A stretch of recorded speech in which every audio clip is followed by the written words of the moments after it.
Chapter 1. The Big Wedding. He Tongsheng, stop right there. That is Sue. Give up. I will never marry you. Today was Fat Lass's big day, but her husband actually ran away on her wedding day. She was really angry. He Tongsheng had been deceived by the matchmaker. There were two Su families in Xinghua village. One of them was the well-regarded Su family. Theron sisters were commoners, and their family background was clean. The daughter they gave birth to was beautiful and had a good reputation. She was the person that all the men in the village wanted to marry. Although it was not appealing to marry into the family, it was acceptable if it was the beautiful lady of the Su family. In addition, the betrothal gift money given by the other party was really generous. It was a total of 2 taels. There was hope for him to study, who knew that after the rites, he would realize that he had married into the Su family. Looking at Fatty's fierce face, he wanted to die. If you've accepted my betrothal gift, you'll have to be my husband. In your dreams, He Tongsheng fled without looking back. Fatty Su became the laughing stock of the entire village. She raised her butcher knife and chased after him, but she slipped and tripped. Her head hit the door heavily, resulting in a big bump. When her biological father, Su Cheng, rushed to her house, she had already fainted at the door. Su Cheng was terrified. He wanted to hug his unconscious daughter and be a kind father, but he was not able to carry her. He resorted to shaking his daughter's shoulder with considerable difficulty. Dahlia. Don't scare Dad. Wake up, Dad. He escaped to town. It was her younger brother, Su Ergu. Hearing Su Ergu's words, Fat Lass Su, who had finally been woken up, closed her eyes again and fainted. Su Cheng gritted his teeth in anger and clenched his fists. Isn't it just a husband? I'll kidnap one up for you. Su Cheng did as he said and immediately brought his son out to find a husband for his daughter. He did not believe that no one would want his daughter. Father. Su Ergu pointed at the empty village. Aichi villagers seemed to have closed the door. Su Cheng was stunned. But he did not give up and brought his son to the official road to raise a complaint. It was just their luck to have encountered a fight. From the looks of it, a group of bandits had intercepted a passing merchant.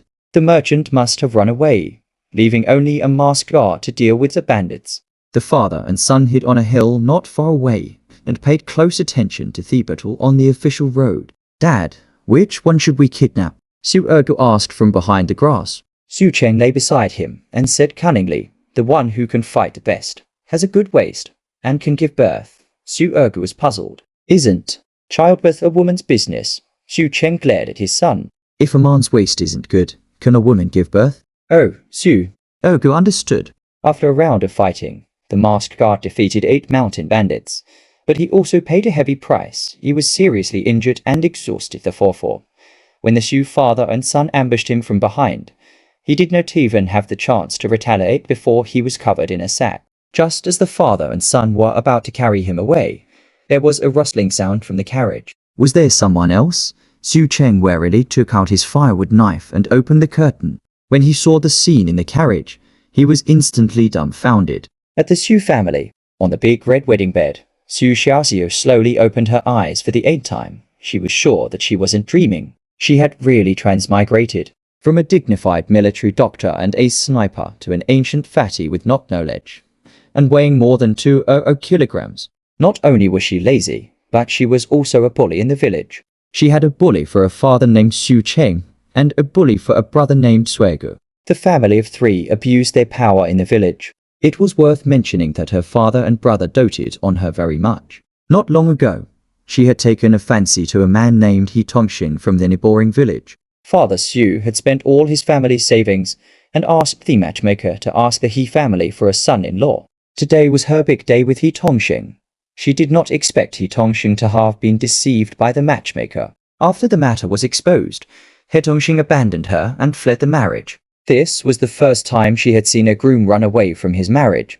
What a rare sight. However, what really surprised Su Xiaoxiao was not this sudden marriage, but that Father Su actually went to the village to find a son-in-law for his daughter's marriage.